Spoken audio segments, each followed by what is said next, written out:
Hello, and welcome to part one of this two-part series called Referee Roundtable, where myself and several other officials discuss issues facing referees in our sport.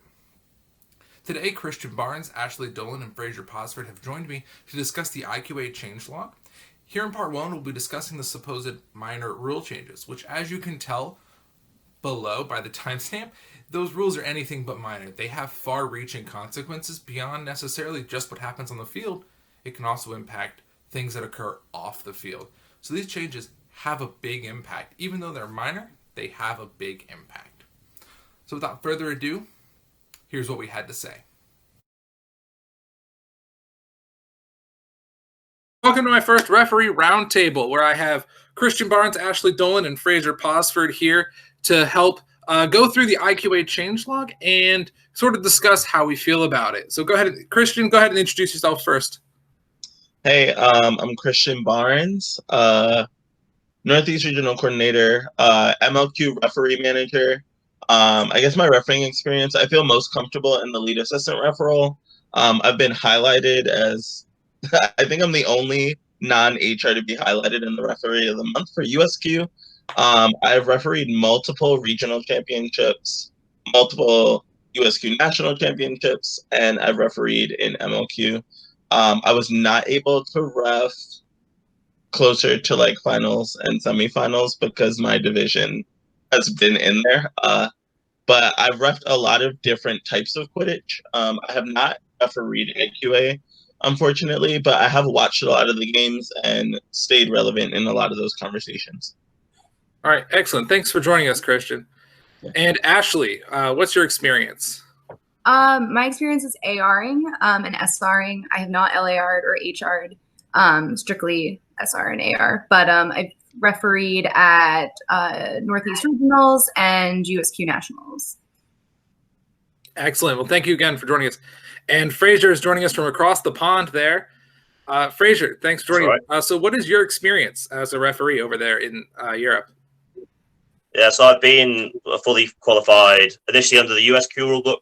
And then when the IQA rulebook became a thing, under the IQA rulebook, I've been fully qualified as a head referee since 2015, so 5 years now.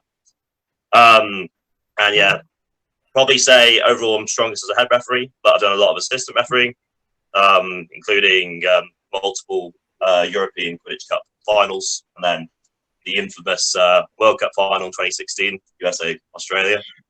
Various tournaments kind of throughout Europe, specifically in the UK and also in Spain when I was living over there. Excellent. Well, thanks again for joining us. So I figured the best place to start with the changelog is at the top with the most minor rules, and then work our way up to the big tunas at the bottom. Sound good? Sounds great. Yep. Yeah. Excellent. So the first rules, when you open up the changelog, the first things you see are the equipment changes. There are 3 new equipment rules. So the first thing they added was a specific height tolerance to the rulebook of plus or minus 2 centimeters, or for us Americans, about plus or minus an inch.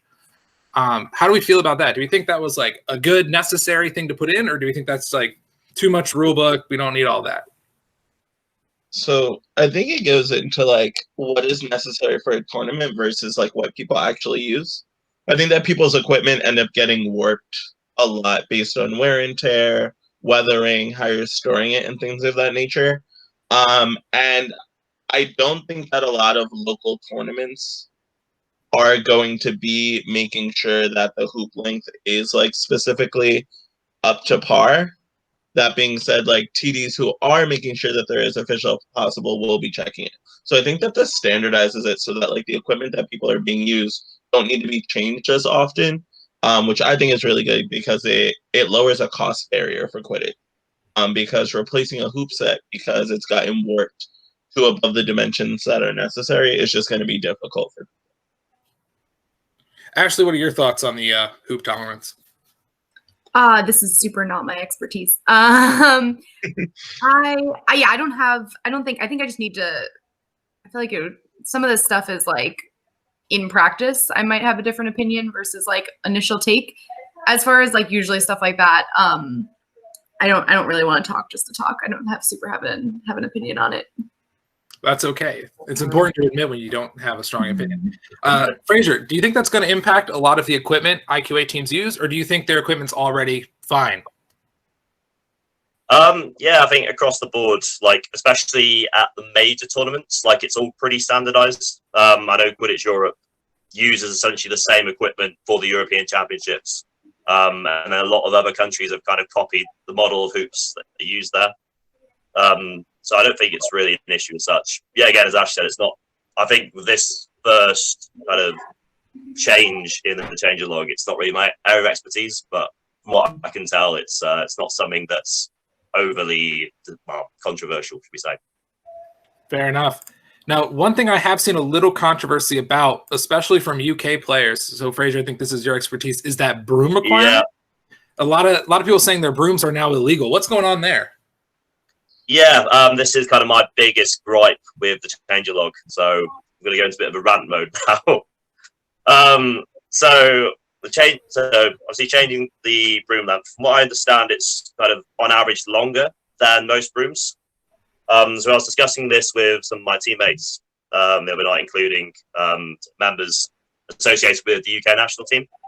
And a lot of the brooms that we've used sort of throughout our time playing in the UK, well, essentially the brooms that the UK national team used and a lot of what Quidditch UK use are now too short. And that's a lot of brooms that they're supplied throughout the national team and in various clubs as well. So all of a sudden, so many people have to suddenly turn around and then make new brooms, because obviously it's not like other sports where you change so you can go to a store and you buy a new piece of equipment. Like, people have got to go out and make that, and that's extra money coming out people's pockets, extra time being made to be making these new brooms, when in all honesty I don't see what was wrong with the current brooms we have, like they're perfectly sturdy, like, and if anything, making the brooms longer like is more of a disadvantage to smaller players who may struggle to keep control of a longer broom. So I really don't understand where this change is coming from, to be honest. Right. Ashley, you said it looked like you were agreeing when Fraser was saying these brooms are going to be too big for smaller players. And if you look at the changelog, they're about a meter plus or minus 2 centimeters, or a little over a yard plus or minus an inch. And that's, to me, that seems like quite a lot, honestly. And I'm 6'4". So how do you feel about that? Yeah, no, I completely agree with what Fraser said. That was, I think, of these minor changes, the only one I didn't really like. Same thing, like, cost effectiveness, access for college players as well, too, just like getting access to equipment you have, like creating like a rigid standard. I guess, like, if you're trying to make a sport professional, I understand the concept of trying to keep everything as balanced as they can over the course of games, but with a sport where you have so many people of varying height and sizes, standardizing it in that rigid of a way, to me, is not super conducive to all of your players. I do almost wonder if part of where that came from comes from, I know we're going to get into this later, but the new snitch rules, where they're requiring snitches to kind of try to stop defensive seeking. Longer brooms do make it easier for them to dismount seekers, and I'm almost wondering if that plays any role in it. But yeah, I basically disagree with everything Fraser said. Christian, as a snitch, do you think the longer brooms would help with the debrooming process? I really don't. I find that debrooming seekers is usually is the seeker paying attention or not sort of thing. If a seeker's paying attention and you go for that debroom, they're probably going to be able to stop from being debroomed from it. Personally, like, going a little further, we'll talk about it later with the snitch rules, but I think that there needs to be better training on how exactly you want a snitch to be getting in this defensive seeker as well. Getting back on the broom conversation, so I just double checked, and in the USQ rulebook, brooms are 39 to 41 inches. If it's 40 inches, it's just at that upper limit. It's 101.6 centimeters. So if you've used like that maximum length of USQ brooms for a while, your broom is also now illegal. And like, my question goes back to Fraser, is that, like, is the IQA going to be providing equipment for teams at their events?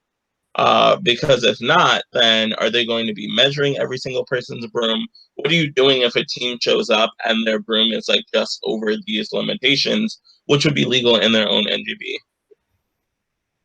Yeah, I totally get that. And like, I think, well, initially, like, it's just adding an extra barrier to people participating in the sport. If they're going to pay this extra bit of money, spend this extra bit of time creating new brooms, it's going to sort of take the value and probably like potentially put people off like being a part of the sport. And there just doesn't seem to be a reason why. I'd love to hear like what the IQA have to say about this. Because obviously people have put thought into these new rule changes, and like I just want to hear the explanation for why, because there doesn't seem to be like a clear one. Like if, say, for example, the current broom length as they are now was like injuring a lot of players, or the brooms were breaking, like something that was majorly functionally wrong with the game, I could definitely understand why they change it, but there's no real reason for it.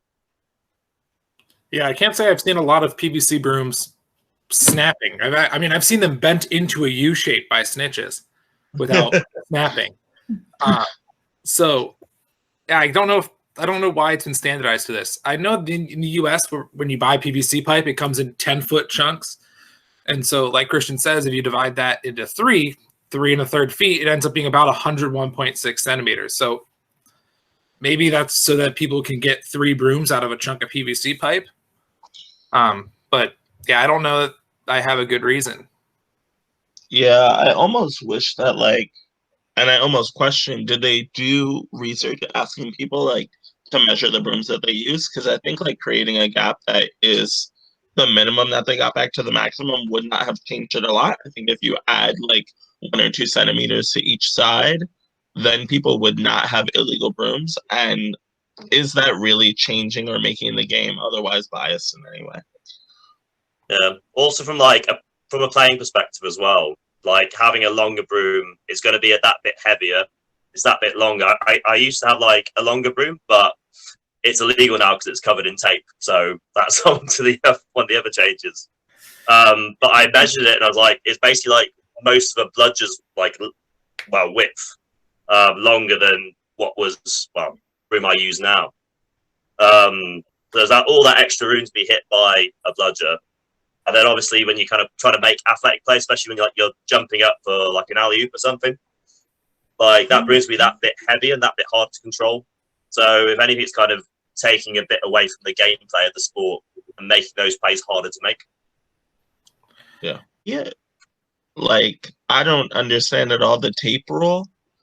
So it's don't get that. Brooms may not be enforced with other materials, right? I get that. But then it's including tape wrapped around the broom if it's there to decorate. But then you make a caveat of it may be used in an area where the broom would normally be gripped. Who is deciding how people hold on to their brooms? Because people hold on to their brooms in lots of different ways. I am definitely one of those people with thick thighs where during a lot of the game, I don't actually need to hold on to my broom at all. But my question is how are you enforcing that rule? Are you going to walk up to a player and say that tape isn't in an area where you normally grip it, so it's not allowed? How is the ref going to know? And I very much, and I'll talk about this later on, I think that we should be removing as much judgment of intent from rule enforcement as possible. And I think that this is just another area where I feel the only time that this is really going to be used is a player saying oh, this other player has an illegal broom, and then trying to get a ref to make a call. And I think that those are always very precarious positions. Yeah, I mean, I remember in college decorating my first broom with tape, and it was a ton of fun. As a team, we all sat in a room with bundles of athletic tape and just taped up our brooms, and it was super great. Yeah, we did the same thing over here. It's kind of, I guess, rite of passage, really, isn't it? A rite of passage, and building your own broom, it was great. And also to your point about gripping the broom, I can think of scenarios where I need to grip my broom along the entire length. If I was seeking and a snitch tries to pull it out from behind me, I might be holding on just by that end cap, just by the end of the broom. If I'm running around with no hands on it, well, my thighs are gripping it. I need the tape in the middle. If my hand is holding it in the front, I might have to hold the back of my broom if the snitch is trying to pull it out the front. these brooms could be held anywhere. It seems like a rule that doesn't need to be in there to me. Yeah. Ash, as a seeker who's played offensively and defensively, like, is there any part of your broom that you've never had to grab? I pretty much only, honestly, I pretty much grip the broom right where the tape is. And that's pretty much it, honestly, which is surprising. Yeah, I don't really grip it in any other place. But I remember the first time seeing one of my teammates flip the broom around and use the grip between their legs rather than their hands. And like, I'm like, what? So like, yeah, I mean, for sure, a lot of people, you just have different preferences. And this goes back to like my issue of the broom length. Like, you have a lot of different sized players, a lot of different players with like, who just have different things they want like to utilize their equipment with. And it just seems like to limit it is just clutter and doesn't really, it's not necessary in at least the stage of the sport that it's in. It's not like we're being paid to play. Like, you don't really need to standardize it. People aren't going around being like, well, that broom was 2 inches longer and had tape on it, and now I think that we should have won this game. Like, yeah. Right. It just seems it seems like overregulation to me. It's too much. We don't need all that. Now, let's move on. Let's not waste all of our time on the equipment. Let's move on to the true controversies. And there's been no bigger what keepers are called. Rumors about that. Keepers have always just been special chasers. Let's be real here. Let's move on to the seminal question of Quidditch in the modern age. Is dunking charging? Now, Fraser, the only place I've ever seen dunking called charging is in Europe. So please enlighten us. Why is dunking called charging? Yeah, I do think this is an exclusively European issue. I think it kind of comes down to people's knowledge of and kind of interpretation of both sport in general and then like Quidditch as a sport as a whole. So kind of people see it, well, as sort of the harsher thing, I guess. And yeah, but it kind of just comes down to knowing and understanding the sport. Like, I suppose with the UK community being kind of on the older side of things, we understand what dunking is more because we've sort of grown up following the US game in some margin, watching, I don't know, the Billy Quatch highlight reels of various US players doing these like crazy dunks and going, wow, that looks amazing. And kind of going, yeah, well, that's kind of America going, yeah, this is the legal standard, this is fine. And then us going, wow, that looks cool, we like it. We'd be fine with it as well. And yeah, just because I think in Europe, because people kind of do less dunking, kind of see less dunking, they don't play with as much dunking. So when you actually see it happen, then people kind of misinterpret it as charging. That's, I guess, my interpretation of it. Right. And Ashley, we've discussed this before where you've talked about refs who don't have sports backgrounds tend to be a lot stricter. So do you think that's like a similar case as what's going on here? Yeah, I mean, I don't want to speak to European standards because obviously it's just a different experience. So like there's different sports you grow up watching. You might even have a sports background, but like Fraser was saying, you don't grow up with like seeing Quidditch played that way or even seeing a lot of sports that utilize that kind of strategy in the game. Then you could even have a sports background and still interpret it differently. I mean, I think just my overall mentality, because my sports background is like track. So like I have a sports background, but it's not a field sport.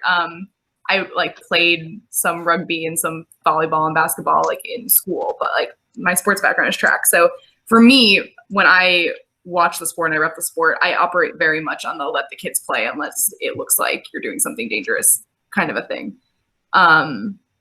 So I guess like to me, it's surprising to find dunking as like to be interpreted as like charging because it's just not something I would think of. But I very much like it not being considered charging. Yeah, I was playing I got the opportunity to play a game in Europe, and during that game, I jumped to shoot over a keeper who then wrapped me while I was in the air and brought me to the ground from the air. was a great tackle. And the ref stopped the play. And I was like, and I got up and I started arguing with the ref that he should not call helpless receiver on me. I wasn't a receiver. And I was like, no, he doesn't deserve the card. He doesn't deserve the card. And I was like arguing for the keeper, like he shouldn't get a card. And the ref was like, no, you're getting the card. And I was like, for what? Scoring? Yeah. Because I would have also immediately thought that the keeper is getting a helpless receiver card and would have done the exact same thing. I've been like, he's fine. Right. Yeah. I feel like what makes this a controversy is not whether dunking is a charge, but it's that like the classification of dunking being a charge makes the act of dunking illegal in so many situations. Unless you already have the height advantage over this person where you can just reach over them, most people are going for that jump to give them more area of the hoops as a target and then dunking. And for me, it's like that should make it very easy because dunking is not inherently dangerous. A lot of the time, it's like the defender chooses to move into and stay into that area while this person is already close enough to dunk for the hoop. And I've been in a lot of this conversation because I feel like it gets brought up, like someone takes a GIF or highlights a timestamp in a video like every year or so. And I've watched and asked questions in a lot of these threads. And I mean, like, I'm not a quaffle player. Like, I have not been in this situation, but just watching it from like a ref perspective of like, the rules are there to regulate safety in the game. I don't think this is something that's like inherently dangerous. And I don't think this is something that like ever needed someone going, oh, isn't this illegal though? Let's make this illegal. Yeah, I am curious what maybe Fraser could speak more to this, but like what was like kind of the reasoning, do you know, of why it was considered charging? Like even if you're not used to seeing dunks, what happened? Yeah, I was about to add on to that actually. I think just I guess my other interpretation of it is that people kind of get confused with dunking as a play, an illegal play as an illegal play, sorry.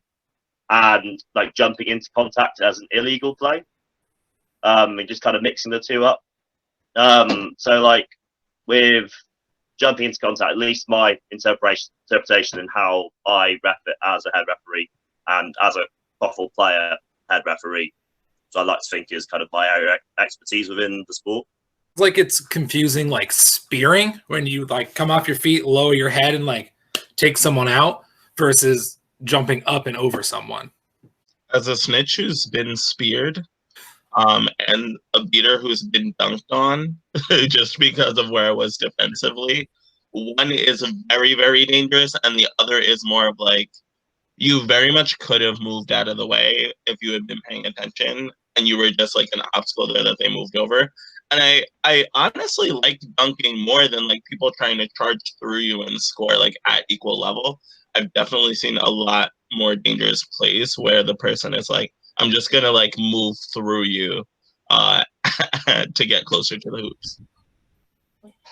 Yeah, and I guess that's interesting to me too, because it's hard for me to imagine like without the intention of scoring, like at half field, you just want to make a pass and someone's coming at you, you kind of like leaping at them to get that pass, which like, it's like interesting to me. I wouldn't think anyone would even try that. So that's interesting to think that that's like, you know, mentioned in the rules as something, because obviously that wouldn't be a good idea. I just couldn't imagine a player being like, this is a good way to. Alrighty. Moving forward to the small but noteworthy section. So the first thing I saw in the small but noteworthy section that I guess I had a big problem with was that new delay of game definition coming out of the huddle. Because one thing I worry about, and Christian brought this up earlier, so I'll send it off to you, is that judgment from the ref of what counts as delay of game versus what doesn't count as delay of game. And this feels like something that tournament directors should be handling rather than officials on the field. Like TDs should be telling the teams like, move along or you're a forfeit. You're not ready. Your starting lineup's not ready. I feel like this should be more of a TD level than a ref level. And Christian, you were saying earlier about reffing discretion. Do you think this is one of those cases where it might go wrong? Yeah, I think it's going to be very difficult for it to go wrong. So in my experience helping with organized tournaments, I've seen a few cases where teams have actually needed to be disqualified for not arriving to a game. And a lot of those situations, I've never seen a situation where the tournament director felt good about needing to make a team forfeit, right? So on the first case, needing to penalize someone for not being ready to go is a very difficult and personal sort of thing. And refereeing really should be like, this is the standard. We're making this game fair and keeping it fair. And I think that that's really an issue. My second thing is that in any tournament where referees are also like players in the tournament in another capacity, or even players like in the league in another capacity, you just add another issue where like, if team A is a team that I know very well and team B is a team that I don't know as well, am I going to be stricter on team B for failing to be ready to line up than I am on team A? Am I going to be like, oh, well, I know team A's coach. We just finished the coaches captains meeting and I know that they're getting ready, right? So like, how is that going to work? How is this timing really going to work? What is that judgment between like taking too long and figuring it out? If a team like lines up and one of their players is not wearing the right jersey, so they go back to take off their jersey, is that going to be like, oh, they're really ready or not? And I think it just adds too much of a gray area for refereeing that's not necessary. I'm glad that you brought up that it's really on the tournament director to handle that. I think that the tournament director has already taken a stance and is already being trusted to be unbiased when they have to like make decisions. And I think that should extend into this area. Right. And you mentioned about knowing team A and team B, and I think the reverse might be true as well. I know team A. What's taking them so long? You know what? I know you're better than this. Here's your card. Like maybe they're trying to take advantage of our relationship. And I think it could easily go the other way if there's a team you know. Or you might know a team and not like them for whatever reason, and it can go awry there. Fraser, was this a big problem in IQA games, in European games, with people like just taking forever to get the huddles? Yeah, so I'd say overall, I've got a bit of like a hot take on this. So in some ways, this is good, this change. In some ways, it's bad. So yeah, from my experience, like especially if I go to like a tournament as like a non-playing head referee, and I do multiple head referee games, you become very aware of like scheduling and like games running behind schedule. And then the pitch manager might come over and go, hurry up, we need to get this game started. And they go, yeah, I know, but team are having their kind of last minute huddle for a game or whatever. And I'm not going to be the bad guy. I don't want to kind of, I guess, get on the wrong side of the teams from the get-go. Be sort of overly strict when I don't need to be. So you kind of have that pressure from like the organising side of things to get a game going. And there's definitely be times where a team's taken that extra second too, like probably too long to get like a last bit of like an instruction, like before like starting a game or after a timeout or whatever, and it's delayed it that fraction, and obviously those little delays pile up. So yeah, I think what is kind of bad about this is that it kind of draws attention to something that probably didn't need attention drawing to it. Like if you have kind of referees who are very like to the letter of the rules and like sort of interpret the situations less and sort of go, okay, it's like this in the rule book, therefore it must be this, rather than kind of a balance of reading what's happening and also following the rule book. Like if they're to the letter, like there's some teams who could get harshly like penalized by this, especially if it's been kind of a tough day for a certain head referee. They're kind of losing their patience, I guess. It can be a very easy card to pick up for a team and quite a controversial one. So yeah, it kind of draws attention to sort of, I guess, sort of something that didn't really need attention drawing to it. However, at the same time, like I feel like delay of game in general just needs to be like a common sense thing for a head referee to sort of judge on. Sort of know when a team is actively trying to slow the progress of the game down, trying to get a bit of rest for their star player, or trying to sort of take time off the clock in a game scenario to obviously win the game. So I think it also kind of allows like head referees to sort of go use your common sense. If a team is like really like they're really testing it and like stretching it out, and like it's a very obvious thing, yes, you can give the card, but I feel like because it's drawing attention to it, there might be a few referees who do it too soon and it becomes quite a harsh call to make.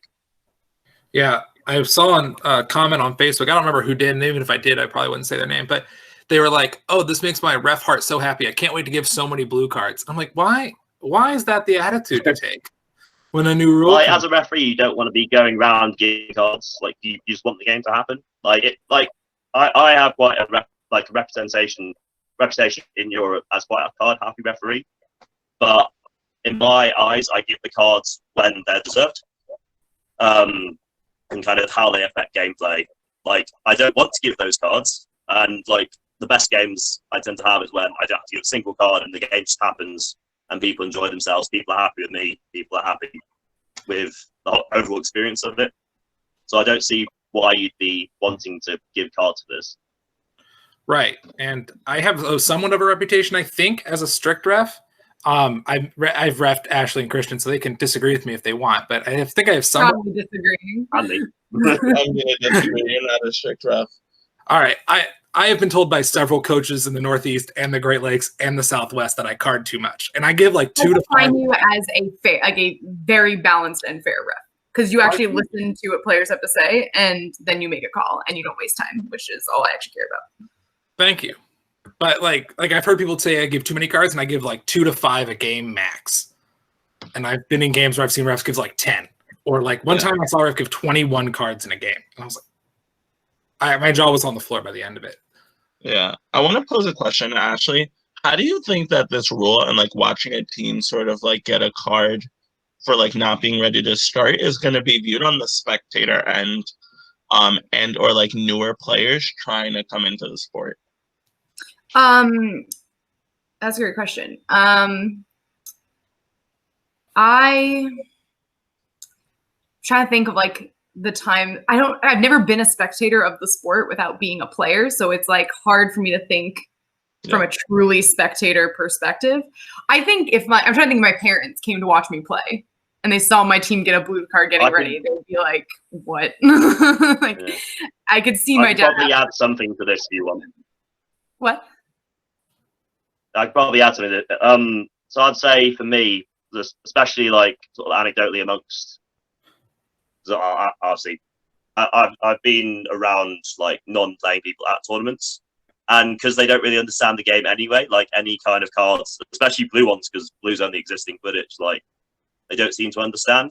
So they're very much kind of, I guess, the attitude of like let the kids play. I think one thing I would say is that from a player perspective, which is what I think I could speak to a little better, I think you're setting up, because like again, to Fraser's point, like if you're doing it because they're clearly trying to delay, they know they're doing it, they kind of know they have it coming, that's fine. But if you get like those people who are like, I can't wait to card people, because, which is a terrible attitude, you shouldn't be a ref if you have that attitude, but if you do have that attitude, you've now put that whole team into a mindset they don't like you. Like if I was a player and you carded me and I knew you did it because you wanted to card me, I'm like, we have an issue now. Now you have your head ref of your game is now someone, you've now put that team into such a mentality. And if you have players on that team who are hot-headed or angry, like there's probably going to end up being a lot of red cards that game, because you've now set the tone for that game to be so negative and seemingly very unnecessarily, which is now putting the other team at risk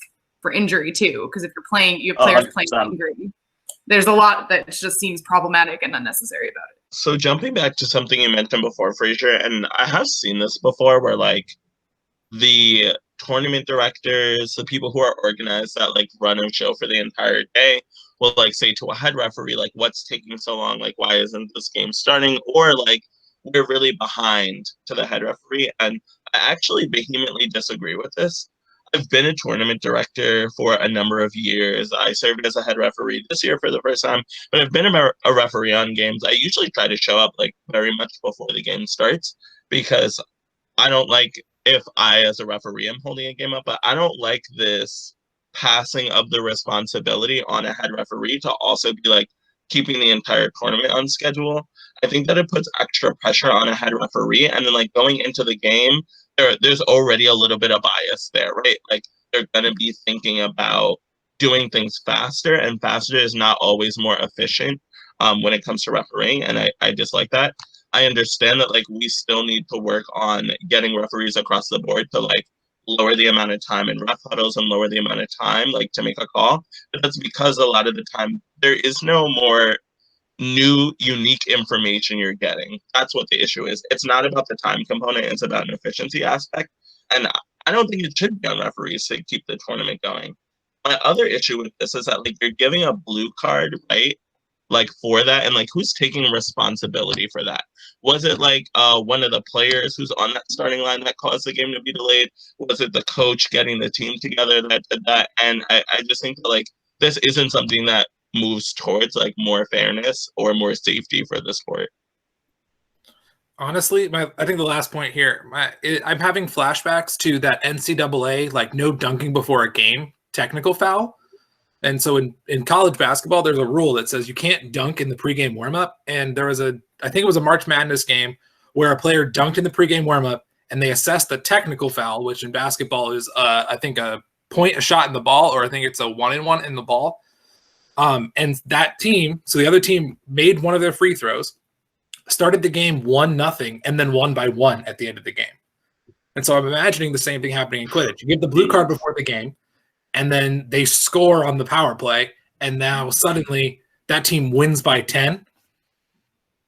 That's someone's going to go back and go, I wonder if this card hadn't happened, if this would have been different. If it's extreme enough, I think that the TD should be like, you have your window until you forfeit this game. That is what we're sticking to. Like, from the time that you're supposed to be here on this pitch. And we already see TDs do that. We already see TDs saying, like, we're behind schedule, so you need to be showing up at the time your game was supposed to start. Or, like, letting the coach know the game right before you is happening right now. When Snitch is released, you should be at that field ready to go so that as soon as the game is over, 5 minutes from that, you can start. I feel like that's already there. We've already had people doing that. Why switch and, like, add on this, like, additional penalty? Because if it's going to be the blue card for delaying and starting the game, are you getting rid of that forfeiture? Or is this going to be a scenario where you're just adding on another penalty on like a lower form? So it's like you can violate this rule and then violate this rule to an extreme. As we've been discussing this rule, we've talked a lot about how TDs could handle it by making teams forfeit, which is a decent segue into the next rule to discuss, which is the IQA's forfeit rule. Now, Ashley, this one's for you. They got rid of, there used to be an exception for if you can't make the gender rule, you can play players down. Now, they got rid of that exception. So do you think this will lead to more female players and players outside the binary being on rosters? Or do you think this might make smaller teams not able to participate in tournaments for risk of injury, or they might injure out in the first game or so? So I'm sorry, I just want clarification. So in the original rule, if you couldn't field a team of 6 with gender rule, you would field a team of 5? Correct. Okay. Yeah, I've always been kind of torn on gender rules and stuff like that. Like, I remember when they first became stricter about gender rules, and it left out a lot. We had like a lot of all-girls colleges that we used to play a lot in Boston that could no longer play. And I remember also like my team was really good about it. Like when we would play like Mount Holyoke or like Wellesley or something like that, we actually just fielded a team of all girls against them. Like we just kind of were able to do that because Skidmore's ratio was like 60-40 girls. So it was like, easy for us to do that. So I remember, from personal experience, it being like, oh, we're excluding people, but then playing the sport longer, understanding the necessity for the rule. So I feel like it's kind of scenarios like that, right? Where I don't like to go off my like initial feeling of a rule. I like to see how it's implemented because everyone's personal experiences like dictate, and like Fraser said, people put thought into the rules. So I think the spirit of the rule is positive in that it does force teams to say, you can't just say my team of 5 is going to be strong enough to compete. Like it does kind of force you to say, if you want to compete, you need to respect like the ratio of the rules. However, again, with conversations that we've been having in the US a lot, like recently, like, Grace had her article about gender rules stuff, and Fiona as well.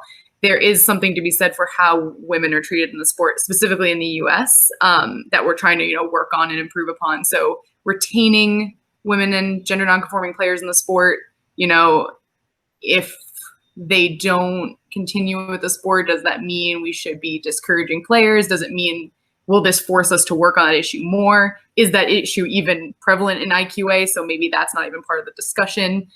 I don't really know.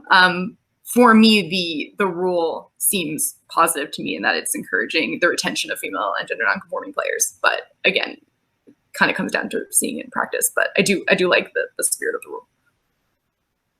Yeah. So when I saw this one, my first question would be, has IQA seen many games where people needed to then play a player down? Is this something that might happen later on in a tournament for a team that had already brought a bare bones roster in? And then lastly, in a situation where that team is like playing players down because of this exception, are they then like putting other players in danger because they can barely field the team right now? Right? Like at that point and if this is something that's happening like later on in the tournament, like this is now going to be like a few games in. And they got this bare bones roster and they're like struggling just to even make it to that starting line with their population. I think that it's going to like continue to make teams think about if they do have like a minimum number of population on their team or minimum people that are female or outside the gender binary, gender nonconforming. Like, are you doing the work to actively recruit players and make them feel worthy and valued on the team? Did you create with the previous rule, did you create a community perspective that like if you have like just a few people that are female or gender nonconforming, if you're male dominated, right? Are you telling them that, well, if we can't keep you on the team, we'll be able to just play people down anyway? And it's like, what kind of conversation are you making there? To Ashley's point of like, what are we also thinking about when we think what is a priority in Quidditch? Who do we respect? And who do we care for? Yeah, I feel like, Christian, you made a lot of the points I was going to make, which is great. But just kind of add on to that, like, I understand the spirit behind it, and kind of having that gender inclusivity and kind of making sure that there's always sort of 2 or more genders on pitch. But it is kind of, it does kind of hinder teams that just want to play. Like it's gonna sort of make people kind of second guess whether they can be able to attend tournaments and such. And sort of later on in the tournament, like I think it's probably doing more harm than good. So say, for example, you're one of the gender minority players on this team, and like your team's picking up lots of injuries left and right centre. One of these players might have an injury and be playing through an injury. And they probably got that peer pressure from their teammates going, well, we still want to play, we still want to win. And they're probably not going to vocalise this and end up playing through the injury and potentially risking further damage to themselves. Which I don't think is something that like we should be promoting as a sport. I mean, if I think about all the other sports I've played, like there's been plenty of rugby matches that I turned up, like my rugby team was quite small. So there's some games where it's 15-a-side game, we'd turn up with 13 players. You go, yeah, sure, you can play. And obviously, like it's at your disadvantage, like you're more likely to lose, but you're still being allowed to play at the end of the day. And as Christian said about gameplay, like if you're playing a player down, we've seen power plays with a card, like especially at the top level, you're kind of expected to concede a goal. So it's quite, in a way, I think it's kind of noble to keep going. Because a lot of people would kind of forfeit at that stage. So if like people want to play on, that's great. And like, I don't know, if a team of 4 manage to soldier on and win a game, like that's going to get major kudos like around the community. I feel like for their persistence to keep playing, like they're obviously in good physical condition to play. So it's creating a barrier to people playing and also kind of creating extra pressure on these like sort of gender minority players to play when they probably should be playing through an injury, something like that. Sorry. I wanted to throw something your way, Ashley, actually. 2 things. One, like, I don't want us to like keep using the term gender minority and not to put you on the spot, Fraser, but like I've gotten feedback that like that's not something that promotes the kind of conversation that we want to have. But I have 2 things. One, I really like the caveat of that second change to this rule where like if you do have a player, right, who like takes that injury and they were like, the removal of this player would make you be violating the gender rule. It's checking with medical staff on site to see like, is this a minor injury that they like can come back onto the pitch for with no disadvantage to the team? Or is this like sort of a major injury, or like a lot of times we see like a concussion scenario where this person should not be playing, but they can definitely like try to pass themselves off as a player and just keep playing, which is at personal cost and personal danger. And I think that like that will actually help mitigate that, like people deciding to play them through injury. Ash, I wanted to ask, like, if we were in a scenario where a team was just playing with players down because they could not be respecting the gender rule and win, do you think that that would cause negative conversations around like female and gender non-conforming players in the sport if the players that were on that team that continued to play were all male?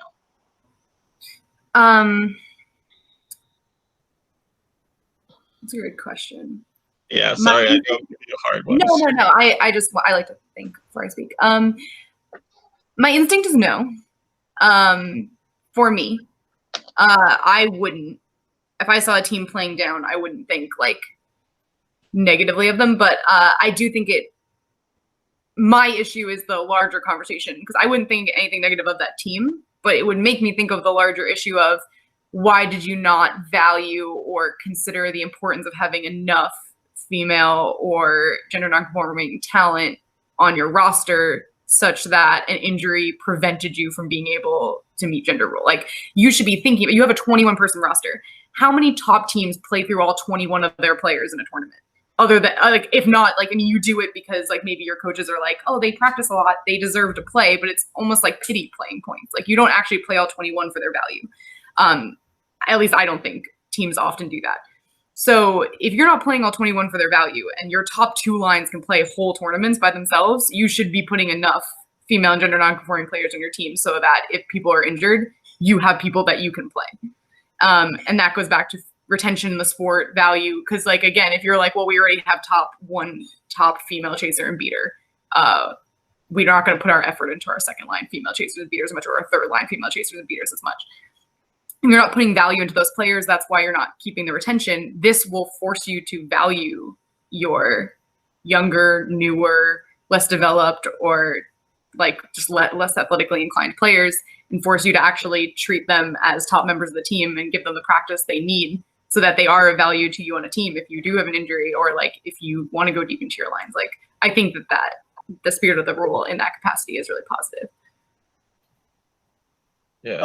Like I understand it from that aspect, like, but I don't think this scenario really applies to like full squads of 21. And like, I agree with you, like, if you have a full roster, like, you should be playing through everyone and sort of encouraging your female players, your gender non-conforming players, and really promoting them. I think it's more kind of the smaller teams, sort of teams that really struggle to recruit. Like, obviously there'll be some teams that probably don't do enough recruiting in terms of like female players or gender non-conforming players, and obviously that's not good, and we want to kind of cut that out and encourage promotion of the sport for everybody. But at the same time, like, you can't really, there's some things you can't control. You can have an amazing recruitment campaign, but not be able to have like sort of as many people as you'd like to have. So it's kind of punishing those teams who, like, through no fault of their own, like, have struggled for numbers. And at the end of the day, like, this is in a way kind of excluding some people from the sport. Like, this is let's just say this is a very rare scenario. So I know we're going to a like in-depth discussion about it, but yeah, like, in a way, it is kind of excluding people from playing because they want to play and they have people who are willing to play. And under the previous rules, they wouldn't have been allowed to play. And yet again, from a gameplay perspective, there's a pretty good chance they're going to lose because you've got a full team of 6 against a team of 4. That team of 6 has surely got to win purely by numbers alone. And like, we want people playing, we want people having positive experiences. Like, if, say, I don't know, day one of a tournament, you get a load of injuries, and then you can't. You play maybe 1 or 2 games a day too, and you can't keep playing. Like, you're going to leave that tournament with a negative experience, and then sort of going, oh well, this player got injured, so we can't play anymore. That's kind of quite upsetting. There's a lot. You do need quite a few players to play Quidditch, and obviously with a gender inclusivity. I have a question to what you just said. If that happens, does that mean they can't play anymore, or could they play? Like, I know in USQ we have like unofficial games and official games, so it's like if you can't meet gender rule field team, you could still technically play. It's just it won't count towards like an official game for like nationals for us. Is that something like would this mean the team no longer can play for the day and would be done, or could they play unofficially with that? Because I feel like that would solve all the problems if it like we'd say, oh, this doesn't count towards like official games for your season, but we're not stopping you from playing. I wanted to add on because when I was thinking about this, I also thought about like the differences in who can play on a team between like USQ, which is a lot of mine and Ashley's experience, and like the greater IQA. Because like on USQ, like what the general mostly affects are college teams at like a like quote unquote all female school or like a quote unquote all male school, where like most of the population that are there like are just one gender, and like those collegiate teams being created. And we did see a lot of those teams, especially in the Boston area, move into a Quidditch conference, and then like their games are unofficial games, and they're not teams that are competing at regionals.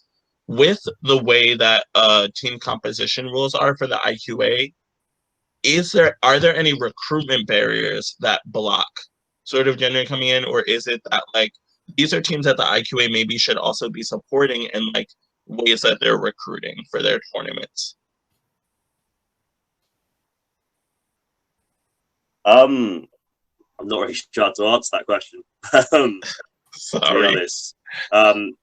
Yeah, you kind of stumped me a bit.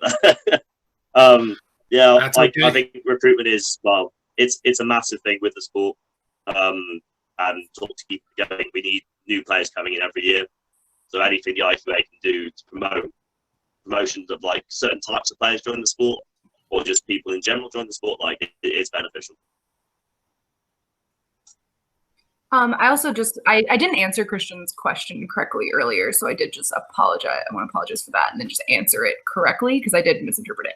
But what Christian was asking me earlier, to clarify for anyone else, so I can pretend I wasn't the only one who doesn't understand the English language. But he was asking me if a team playing a man down of all male players won against a team that is meeting gender rule, would that create a negative conversation around gender in the sport?